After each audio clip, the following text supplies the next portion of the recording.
On the night of July 19, 1952, the skies over Washington, D.C. became a stage for an otherworldly spectacle that left seasoned air traffic controllers and military personnel baffled.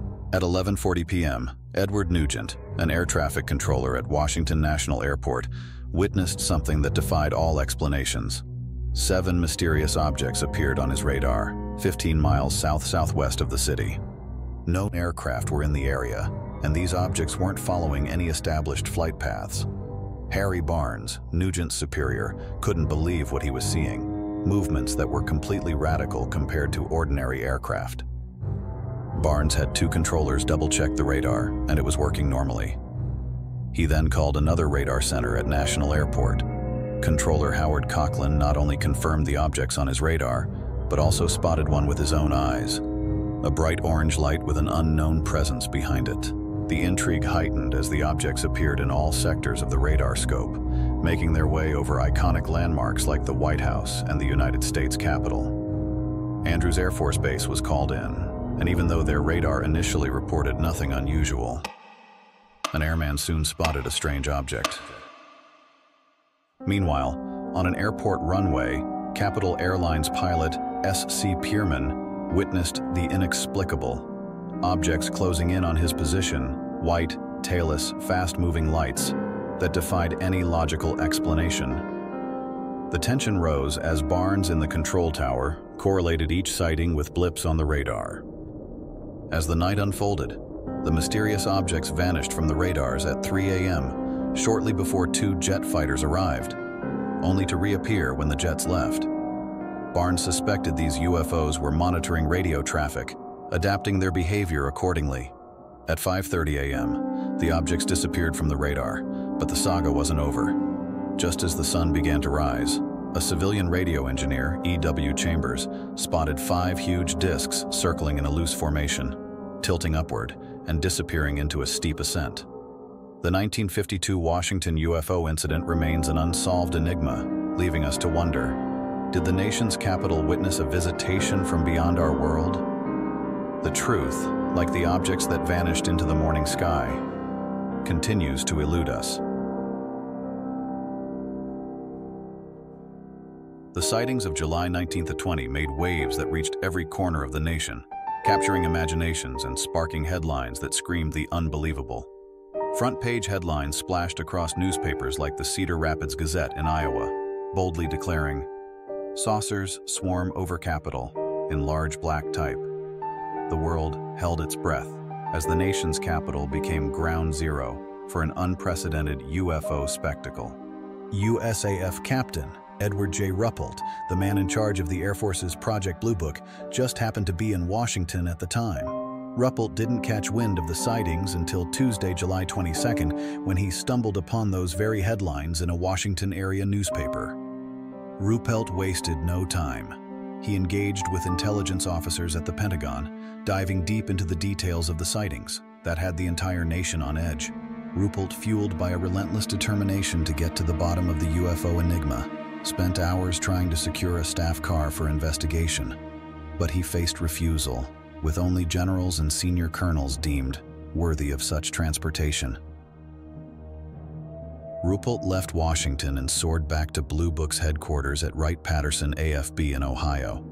But before departing, Ruppelt had one last crucial conversation. He spoke with Air Force radar specialist, Captain Roy James, who suggested that unusual weather conditions might have been behind the mysterious radar targets. Weather conditions? Buckle up for another heart-pounding chapter in the summer of 1952. On Saturday, July 26th at 8:15 p.m., a National Airlines flight into Washington became again ground zero for an electrifying encounter with the unknown. A pilot and stewardess on that fateful flight gazed in awe as strange objects materialized above their plane. Within minutes, chaos ensued as both radar centers at National Airport and Andrews AFB locked onto more unknown objects. Down on the ground, a master sergeant at Andrews AFB visually observed these mysterious lights, insisting they were like nothing he'd ever seen. No trails, no characteristics of shooting stars, just lights moving at speeds defying belief. Enter Albert M. Chop, the press spokesman for Project Blue Book, arriving at National Airport amidst the unfolding drama. Reporters clamored for a glimpse of the radar screens, but CHOP, shrouded in mystery, refused their requests. Something extraordinary was happening, and the tension in the air was palpable. As the clock ticked towards 9:30 p.m., the radar center became a hive of activity, tracking unknown objects in every sector. These objects defied logic. They moved slowly, reversed direction, and at times zipped across the radar scope at speeds calculated at a mind-bending $7,000 kmph. Two jet fighters from Newcastle AFB in Delaware roared into the night skies over Washington at 11:30 p.m., led by the fearless Captain John McHugo. The tension reached a climax as Lieutenant William Patterson chased four white glows, surrounded by an eerie silence from the control tower. After midnight on July 27th, Major Dewey Fournay, Project Blue Book's liaison at the Pentagon, and Lieutenant Holcomb, an Air Force radar specialist, rushed to the radar center at National Airport. The mystery deepened as Holcomb dismissed temperature inversions as the cause of the enigmatic radar returns. Determined to solve the puzzle, two more jets from Newcastle AFB were scrambled. One pilot found nothing unusual, but the other pursued a white light that mysteriously vanished as he closed in.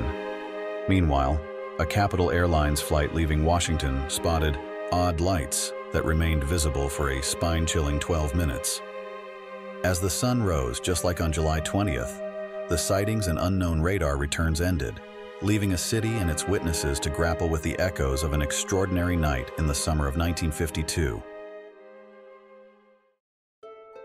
The summer of 1952 continued its UFO saga, and on the electrifying nights of July 26-27, the skies above Washington, D.C. witnessed a spectacle that catapulted this mysterious phenomenon to the forefront of national attention. The sightings of July 26-27 didn't just make headlines, they reached the highest office in the land. President Harry Truman himself dialed up the enigmatic Captain Ruppelt, demanding answers to the unexplainable events unfolding in the nation's capital. CIA historian Gerald Haynes, in a 1997 revelation, shed light on Truman's concern. A massive buildup of sightings had alarmed the Truman administration. The White House's unease escalated, leading to reports of a possible order to shoot down the UFOs.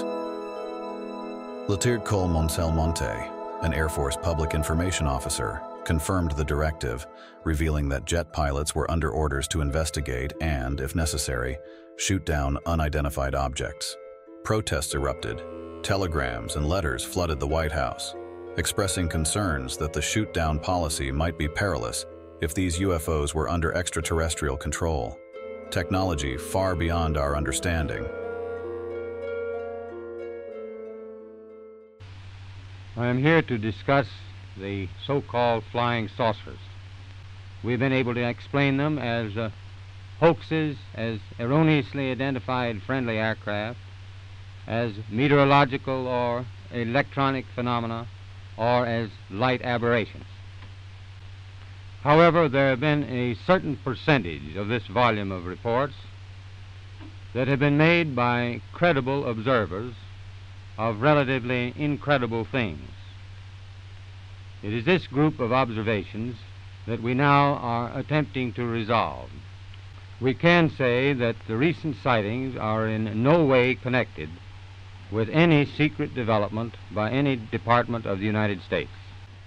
Major Keyhole, as author of the book Flying Saucers Are Real, what is your opinion of these new sightings of unidentified objects? With all due respect to the Air Force, I believe that some of them will prove to be of interplanetary origin. During a 3-year investigation, I found that many pilots have described objects of substance and high speed. One case, pilots reported their plane was buffeted by an object which passed them at 500 miles an hour. Obviously, this was a solid object, and I believe it was from outer space. Exactly. 50 years later, on July 26, 2002, the event was repeated over Washington, D.C. The Washington Post was the first to report it, and then the Los Angeles Times. No further information was given, which now brings us to the end and to a person who can perhaps answer why this is the case. Roscoe H. Hillenkoetter, who was the first director of the CIA. Hillenkoetter said, "Behind the scenes, high-ranking Air Force officers are soberly concerned about UFOs. But through official secrecy and ridicule, many citizens are led to believe the unknown flying objects are nonsense. To hide the facts, the Air Force has silenced its personnel.